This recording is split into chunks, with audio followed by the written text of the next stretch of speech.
एका पुरुषाकडून तिची बायको संतुष्ट होत नव्हती, म्हणून तो खूप टेन्शनमध्ये होता.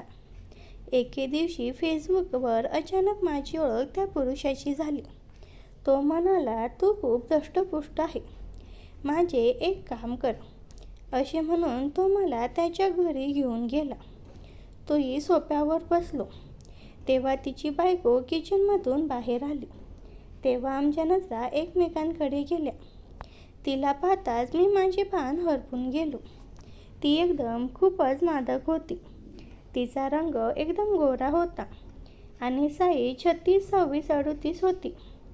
माझ्या मनात फक्त तिला अनुभवण्याचा विचार येऊ लागले. मला समजले की हिला खरंच एका मजबूत पुरुषाची गरज आहे. त्याच्या नवऱ्याने आम्हाला हॉटेलमध्ये एक रूम बुक करून दिली आणि तो शेजारच्या रूममध्ये गेला. मी आंटीजवळ गेलो तेव्हा ती म्हणाली, "मला तुझ्याकडून काहीच होणार नाही." मित्रांनो, त्या आंटीने मला लहान समजले, पण सकाळी तिला चालतासुद्धा. नमस्कार मित्रांनो, माझे नाव प्रदीप आहे. मी महाराष्ट्रातील नांदेडला राहतो. माझी उंची साधारण 5 फूट 4 इंच आहे. मी दिसायला आकर्षक आहे आणि मनाने प्रामाणिक आहे.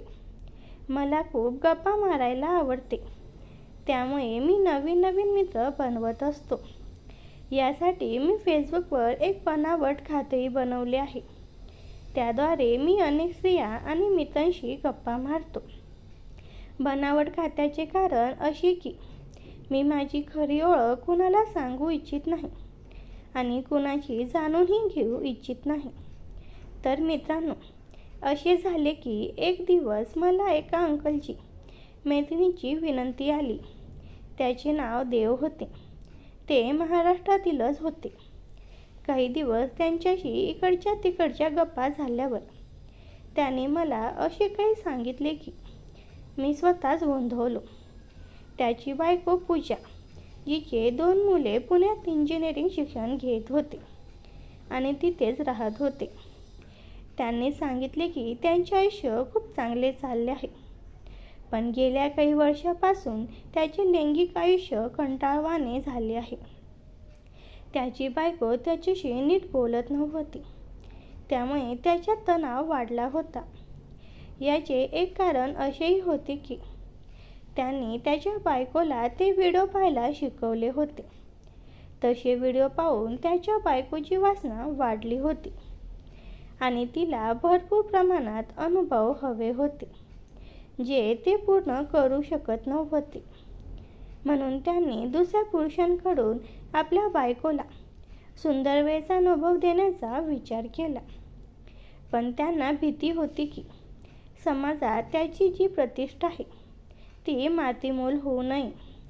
याच कारणाने त्यांना एखाद्या अपरिचित व्यक्तीचा शोध होता आणि त्यात त्यांना मी भेटलो. त्यांनी हे सगळे सांगताना जेव्हा आपल्या बायकोच्या अनुभवाची इच्छा व्यक्त केली, तेव्हा मी विचारात पडलो की एका प्रौढ स्त्री बिछाणावर कशी असेल. मी त्यांना त्यांच्या बायको पूजाचे फोटो मागितले. त्यांनी मला काही फोटो पाठवले. जेव्हा मी पूजा आंटीचे फोटो पाहिले, तेव्हा माझी भावना एकदम दाटून आली. पूजा आंटीच्या व्यक्तिमत्वाचे आकार खूपच आकर्षक होता. आंटी एकदम आकर्षक दिसत होत्या. त्याने तिचे शरीर खूप मेंटेन ठेवलेले होते. आज पण ती 20च्या मुलीला भारी होती. देव अंकल आणि मी भेटण्याचा बेत ठरवला. औरंगाबादच्या एका 3 स्टार हॉटेलमध्ये देव अंकलने 2 खोल्या बुक केल्या. ठरलेल्या वेळेनुसार मी हॉटेलला पोहोचलो. जेव्हा मी त्यांच्या खोलीत गेलो, तेव्हा पूजा आंटी पंजाबी ड्रेसमध्ये होत्या आणि देव अंकल टी-शर्ट आणि जीन्समध्ये होते. दोघांनी हसतमुखाने माझे स्वागत केले. खोलीत जातात मी एकदम ताजेवान झालो. माझ्या स्वभावाप्रमाणे मी त्यांच्याशी ढीगभर गप्पा मारल्या आणि वातावरण आनंदी बनवले. ते दोघे माझ्या बोलण्याने खूप प्रभावित झाले. तेव्हा देव अंकलने बॅगेतून व्हिस्की आणि व्होडकाच्या बाटल्या काढल्या. आणि इंटरकॉमवर काही स्नॅक मागवले. आम्हा तिघांमध्ये दारूची मैफिल जमली. आकर्षक पूजा आंटीने व्होडकाचे 3 मोठे पेग घेतले. आम्ही दोघे 4-4 पेगपर्यंत पोहोचलो. दरम्यान मला सिगारेटची तलफ आली, म्हणून मी त्यांना सांगितले की मी माझ्या खोलीत जाऊन येतो. तेव्हा मी असे म्हणालो, तेव्हा पूजा आंटीला कदाचित काही गैरसमज झाला. त्या म्हणाल्या, असे वाटते मी तुम्हाला आवडले नाही, म्हणून तुम्ही निमित्त करत आहात. मी त्याचे बोलणे खंडित करत म्हणालो, तुम्ही तर एकदम मस्त आहात. मला फक्त सिगारेटची तलफ लागली म्हणून बाहेर जात होतो. यावर देव अंकल हसत म्हणाले, ठीक आहे यार, तू इथे सिगारेट ओढू शकतोस, आम्हाला काही हरकत नाही. मी सिगारेट पेटवली आणि म्हणालो, पहा पूजाजी, तुम्ही मला खूप आवडतात, पण तुमच्या परवानगीशिवाय मी काही करणार नाही. पूजा आंटीने माझे हे बोलणे ऐकून देव अंकलकडे पाहिले. देव अंकल म्हणाले, तुम्ही दोघे बोला, मी बाजूच्या खोलीत विश्रांती घ्यायला जातो. असे म्हणून अंकल उठून निघून गेले. पूजा आंटी म्हणाल्या, पहा, मला हे हवे आहे की माझे नाव कुणाला कळू नये. समाजात माझ्या पतीची खूप प्रतिष्ठा आहे. तुम्हाला याची काळजी घ्यावी लागेल. मी म्हणालो, पहा पूजाजी, मला याची पूर्ण कल्पना आहे आणि मी देवसरांना वचनही दिले आहे. तुम्ही निर्चित राहा. दुसरी गोष्ट अशी की मी आजपर्यंत सरांकडून तुमचे खरे नाव विचारले नाही. मला त्यांच्याशी काही घेणे देणे नाही. मला फक्त तुमच्याशी मतलब आहे, जी जगातील सर्वात सुंदर स्त्रियांपैकी एक आहात. माझ्या तोंडून आपली स्तुती ऐकून पूजा आंटी खुश झाल्या. त्या माझ्याजवळ येत म्हणाल्या, ठीक आहे, आतापासून तुम्ही मला फक्त पूजा म्हणाल. त्या माझ्या बाजूला बसल्या आणि मला लालसेने पाहू लागल्या. आम्ही एकमेकांच्या डोळ्यात हरवून गेलो. तेव्हाच आंटीने मला एक पापी दिली. कदाचित त्यांना दिव्य अनुभवायचा आवडत होता. मी जोरदार चुंबन घेत त्यांच्या व्यक्तिमत्वावर हात ठेवला आणि आनंदाने स्पर्श करू लागलो.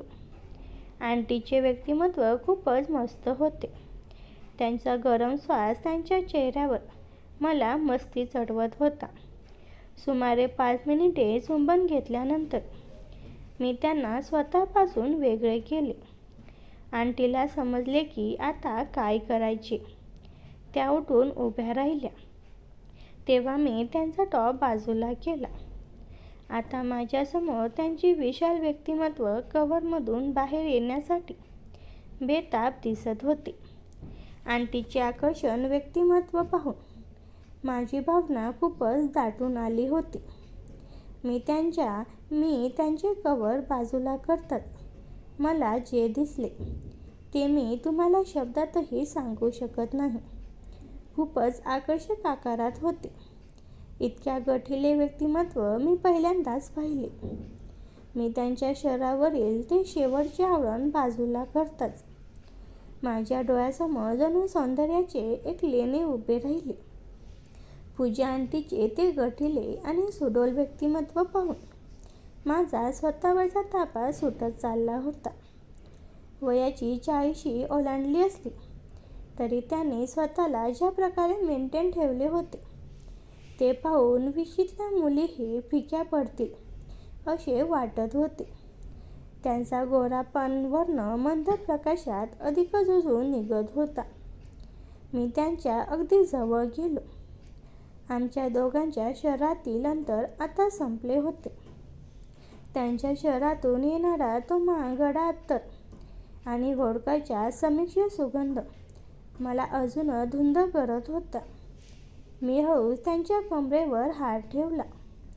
त्यांचा स्पर्श इतका मऊ आणि उबदार होता की माझ्या हातांना जणू विजेचा धक्का बसल्यासारखे वाटले. पूजा आंटीने हळूच माझे डोके आपल्या हृदयाजवळ ओढले. त्यांच्या हृदयाचे धडधडणारे ठोके मला स्पष्ट ऐकू येत होते. त्या म्हणाल्या, प्रदीप, आज कितीतरी वर्षानंतर मला असं वाटतं की कुणीतरी मला खरोखर हवं तसं जवळ घेतलंय. माझ्या नवऱ्याने मला प्रेम दिलं, पण मला जी आग अनुभवायची होती ती कदाचित फक्त तुझ्यासारखा तरुणच देऊ शकेल.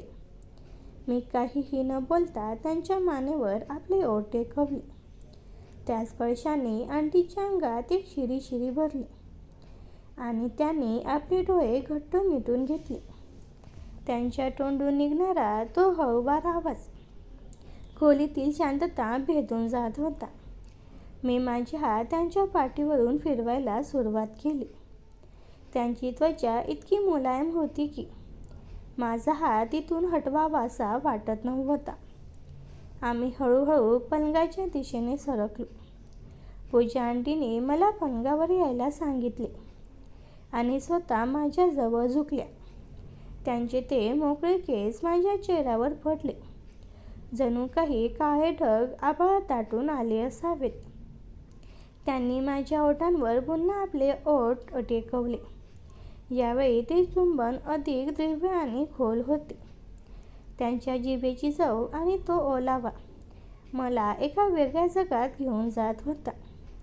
जवळपास 15-20 मिनिटे आम्ही फक्त एकमेकांच्या स्पर्शात हरवून गेलो होतो. मी त्यांच्या शरीराच्या प्रत्येक भागाचा कानोसा घेत होतो. जेव्हा माझा हात त्यांच्या मांड्यांकडे वळला तेव्हा त्यांनी अधिकच जोरात श्वास घ्यायला सुरुवात केली. त्यांच्या मांड्या खूपच भरलेल्या आणि गुळगुळीत होत्या. मी तिथे हलकेच चावा घेतला तशी आंटी कळवळली आणि तिने माझे केस हाताने घट्ट पकडले. प्रदीप, तू खरंच खूपच अनाठानी आहे, त्या लाडात म्हणाल्या. मी हसलो आणि म्हणालो, पूजा, हे तर फक्त सुरुवातीचे ट्रेलर आहे. अजून तर पूर्ण वेळ बाकी आहे. तुला असा अनुभव देईन की जो तू कधीच विसरणार नाहीस. त्यांनी मला घट्ट मिठी मारली. त्यांच्या शरीराची उष्णता आता माझ्या अंगाला भिनू लागली होती. बाहेरच्या औरंगाबादच्या हवेत थंडी होती, पण या 3 स्टार हॉटेलच्या खोलीत मात्र भावनांचा ज्वालामुखी उफाळून आला होता. आम्ही एकमेकांच्या कपड्यांपासून पूर्णपणे मुक्त झालो. त्यांचे ते विशाल आणि मोहक रूप पाहून माझ्या मनात असलेली वासना आता पराकोटीला पोहोचली होती. पुढचा 1 तास आम्ही फक्त एकमेकांच्या शरीराचा भूगोल शोधण्यात घालवला. त्यांच्या प्रत्येक स्पर्शात एक प्रकारची भूक होती, जी गेल्या अनेक वर्षांपासून अपूर्ण राहिली होती. मी त्यांच्या नाजूक भागांना स्पर्श करताच त्या आनंदाने चित्कारत होत्या. अचानक मला आठवण आली की बाजूच्या खोलीत देव अंकल आहेत. मी हळूच विचारले, पूजा, अंकल बाजूलाच आहेत, त्यांना काही वाटणार नाही ना? त्यांनी माझ्या ओठांवर बोट ठेवले आणि म्हणाल्या, त्यांची तर इच्छा होती की मी हे सुख उपभोगावे. तू फक्त माझ्याकडे लक्ष दे. आणि त्यांनी मला पुन्हा एकदा आपल्या मिठीत ओढून घेतले. तेव्हा त्यांच्या डोळ्यात एक वेगळी चमक होती. ती चमक एका अशा स्त्रीची होती जिला कित्येक वर्षानंतर आपल्या मनासारखा साथीदार मिळाला होता. मी त्यांच्या गळ्यापासून सुरुवात करत हळूहळू खाली सरकलो. त्यांचे ते आकर्षण आणि गठीले व्यक्तिमत्व आता पूर्णपणे माझ्या ताब्यात होते. जेव्हा मी त्यांच्या नाजूक भागांना स्पर्श केला तेव्हा आंटीच्या अंगात जणू वीज संचारली. त्यांनी आपले पाय आकुंचन पावले आणि माझे डोके आपल्या जवळ दाबले.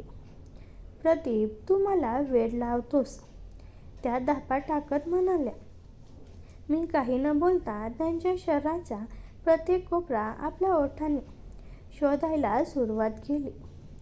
त्यांच्या कमरेचा तो वळणदार आकार आणि तिथे असलेला एक छोटासा तीर, सर्व काही एखाद्या चित्रासारखे वाटत होते. मी जेव्हा त्यांच्या नको त्या भागात आपले ओठ टेकवले तेव्हा आंटीने एक दीर्घ सुस्कारा सोडला आणि बेडशीट हाताने घट्ट पिळवून धरली. पुढचे 30-40 मिनिटे आम्ही एकमेकांमध्ये पूर्णपणे गुंतलो होतो. पूजा आंटीनेही आता पुढाकार घ्यायला सुरुवात केली होती. माझ्या पाठीवर आपले नख हळुवारपणे फिरवू लागल्या. त्यांच्या त्या स्पर्शाने माझ्या अंगावर शहारे येत होते.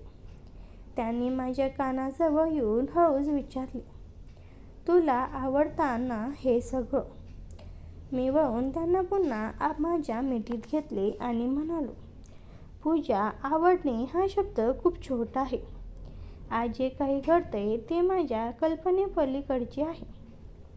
आता आमची शरीर एकमेकांशी एकरूप होण्यासाठी व्याकुळ झाले होते. मी त्यांना हळुवारपणे उचलले आणि प्रेमाने स्वतःच्या कडेकडे घेतले.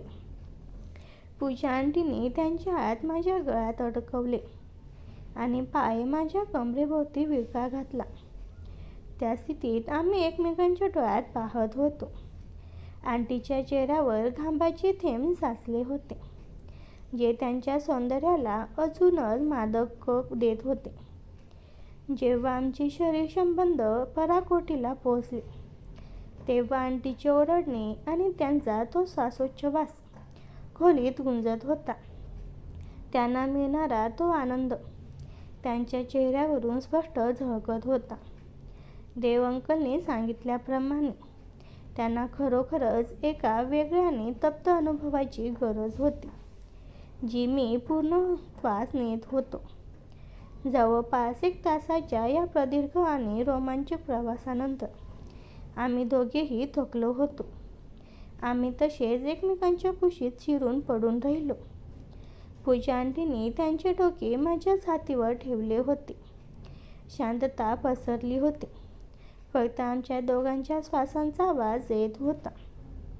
थोड्या वेळाने त्यांनी हळूच विचारले, प्रदीप, आता तुला माझ्याबद्दल काय वाटते? तू मला विसरून तर जाणार नाहीस ना? मी त्यांच्या कपाळावर एक पापी घेतली आणि म्हणालो, पूजा, अशी रात्र आणि तुझ्यासारखी सुंदर स्त्री विसरणे अशक्य आहे. ही तर फक्त एका नव्या सुरुवातीची पहिली रात्र आहे. आंटीच्या शरीराची ती ओढ आणि त्याची ती भूक पाहून मला समजले की त्या केवळ एका पुरुषाच्या शोधात नव्हत्या, तर त्या एका अशा अनुभवाच्या शोधात होत्या, जो त्यांना पुन्हा एकदा तरुण असल्याचा भास करून देईल. मी जेव्हा त्यांच्या मादक शरीराच्या प्रत्येक वळणावर माझे ओठ फिरवू लागलो, तेव्हा त्या एखाद्या वेलीसारख्या माझ्या शरीराला विळखा घालत होत्या.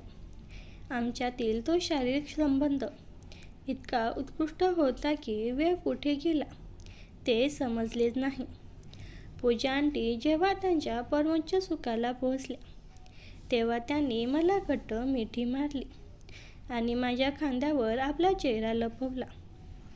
त्या क्षणी त्यांचा तो थरथरणारा देह आणि समाधान मला खूप काही सांगून गेले.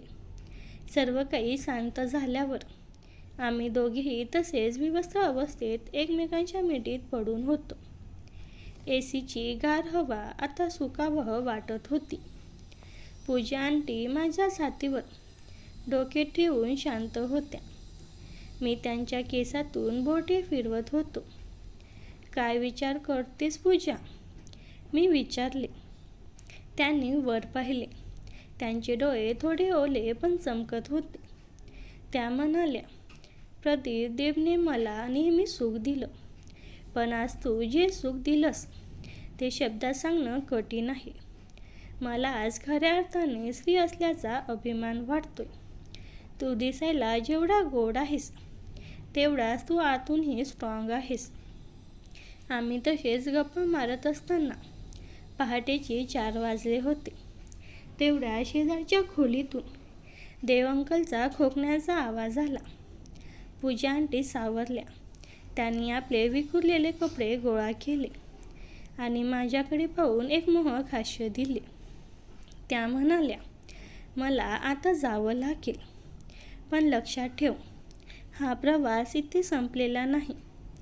फेसबुकवर आपण भेटतच राहूच, पण मला पुन्हा एकदा तुला असं जवळ घ्यायला नक्कीच आवडेल. त्याने जाता जाता माझ्या गालावर एक हलकी पापी दिली आणि गुपचूप देव अंकलच्या खोलीत निघून गेल्या. मी तिथेच बेडवर पडलो होतो. माझ्या अंगाला अजूनही त्यांचा तो सुगंध आणि उबदारपणा जाणवत होता. औरंगाबादची ती रात्र माझ्या आयुष्यातील सर्वात अविस्मरणीय रात्र ठरली होती. सकाळी जेव्हा आम्ही दोघे हॉटेलच्या रेस्टॉरंटमध्ये नाश्त्यासाठी भेटलो, तेव्हा देव अंकलच्या चेहऱ्यावर एक विचित्र समाधान होते.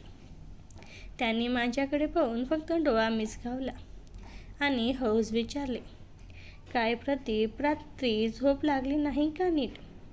मी पूजा आंटीकडे पाहिले. त्या खाली मान घालून हसत आपला चहा पीत होत्या. मी म्हणालो, हो अंकल, खूपच शांत आणि सुंदर झोप लागले. चहा नाश्ता संपवून आम्ही हॉटेलमधून चेकआउट केले. हॉटेलच्या पॅकिंगमध्ये जेव्हा आम्ही शेवटचे उभे होतो, तेव्हा देव अंकल थोडे बाजूला झाले आणि पूजा आंटी माझ्याजवळ आल्या. त्यांच्या चेहऱ्यावर रात्रीच्या त्या थकवापेक्षा एक वेगळंच तेज होतं. त्यांनी हळूच माझ्या हाताला स्पर्श केला आणि म्हणाल्या, प्रदीप, मी पुण्यात असते हे तुला माहीतच आहे. जेव्हा कधी तुला शक्य होईल तेव्हा नक्की ये. तिथे मूल हॉस्टेलला असतात, त्यामुळे आपल्याला अधिक मोकळेपणा मिळेल. मी फक्त हसून मान डोलावली. देव अंकल जवळ आले आणि त्यांनी मला मिठी मारली. थँक्यू यार प्रदीप, तू माझ्या आयुष्यातील सर्वात मोठा प्रश्न सोडवला आहेस. पूजा आता खूप आनंदी दिसतेस, ते मनापासून बोलत होती. मी माझ्या बसनेत नांदेडला परतलो, पण माझे मन मात्र त्या हॉटेलच्या खोलीतच रेंगाळत होते. बसमध्ये बसल्यावर मी माझे ते फेसबुकचे बनावट खाते उघडले. तिथे आधीच पूजा आंटीचा एक मेसेज आला होता. पोहोचलात का? तुमच्या मिठीची ऊब अजूनही जाणवते. जवळपास 15 दिवसांनी पूजा आंटीचा फोन आला. देव अंकल कामानिमित्त 2 दिवसांसाठी मुंबईला जाणार होते आणि पुण्याचे घर रिकामे होते. मी कोणताही विचार न करता पुण्याच्या बसचे तिकीट काढले. जेव्हा मी पुण्याच्या त्यांच्या आलिशान फ्लॅटवर पोहोचलो, तेव्हा पूजा आंटीने दरवाजा उघडला. यावेळी त्यांनी कोणतीही फॉर्मॅलिटी केली नाही. मी घरात पाऊल टाकताच त्यांनी मागून मला घट्ट विळखा घातला. मी तुझी खूप वाट पाहिली प्रदीप, त्या व्याकुळ होऊन म्हणाल्या. त्या रात्री पुण्यातील त्या घरात औरंगाबादपेक्षाही जास्त मोकळेपणा होता. पूजा आंटीने एक सुंदर काळी साडी नेसली होती, ज्यामध्ये त्या एखाद्या अप्सरेसारख्या दिसत होत्या. आम्ही गप्पा मारत असताना त्यांनी रेड वॉटरची बाटली काढली. 2 पेग पोटात गेल्यावर वातावरणात पुन्हा तीच मादकता भरून आली. मी त्यांच्या साडीचा पदर हळू सरकवला, तेव्हा त्या लाजेने लाल झाल्या. आज इथे कोणीही नाहीये पूजा, फक्त तू आणि मी, मी म्हणालो. मी त्यांना उचलून थेट बेडरूममध्ये नेले. बेडरूममधील मऊ गादीवर जेव्हा मी त्यांना झोपवले, तेव्हा साडीच्या वेड्यातून त्यांचे ते सुडूल शरीर बाहेर येण्यासाठी जणू आसुरलेले होते. मी एक एक करून साडीच्या पिन काढल्या आणि त्यांचे ते जटिल सौंदर्य पुन्हा एकदा माझ्या नजरेसमोर आले. औरंगाबादच्या रात्री आम्ही फक्त एकमेकांना ओळखलो होतो, पण आज आम्ही एकमेकांना विरघळून जायचे होते. पुढचे 2 तास त्या खोलीत फक्त श्वासांचा आवाज आणि एकमेकांच्या शरीराचा स्पर्श होता. पूजा आंटी आज अधिकच ॲक्टिव्ह होत्या. त्यांनी मला बेडला बांधून ठेवले आणि स्वतः माझ्या शरीराचा ताबा घेतला. त्यांच्या प्रत्येक हालचालीत एक प्रकारची सत्ता होती, जी मला अजूनच उत्तेजित करत होती. रात्रीचे साधारण 2 वाजले असावेत. बेडरूममध्ये फक्त झिरोचा निळा दिवा जळत होता. पूजा आंटी माझ्या कुशीत शांत झोपल्या होत्या. वातावरणात एक प्रकारची तृप्तता होती. पण तितक्यात पूजा आंटीच्या फोनवर एक व्हिडिओ मेसेज आला. पूजा आंटीने तो व्हिडिओ उघडला आणि क्षणार्धात त्यांच्या हातातील फोन जमिनीवर पडला. त्यांच्या चेहऱ्यावरची उरली सुरली रंगतही उडाली होती. मी पटकन तो फोन उचलला आणि तो व्हिडिओ पाहिला. व्हिडिओमध्ये दुसरं तिसरं कोणी नसून मी आणि पूजा आंटी औरंगाबादच्या हॉटेलमध्ये असतानाचे काही खाजगी क्षण होते. कॅमेरा अशा कोणात होता की आम्हाला कधीच कळलं नाही की तिथे कुणीतरी तिचा डोळा लावून बसला आहे. व्हिडिओच्या खाली एक मेसेज होता, जे पाहून माझे पाय लटपटू लागले. प्रदीप, हे काय आहे? हा व्हिडिओ कोणी काढला असेल? पूजा आंटी रडत विचारू लागल्या. मी जाणू, ही कथा आता एका भयंकर वळणावर आहे. आता पुढे काय होईल हे जाणून घेण्यासाठी कमेंटमध्ये भाग 2 लिहा आणि चॅनलवर नवीन असाल तर चॅनलला सबस्क्राईब नक्की करा. धन्यवाद.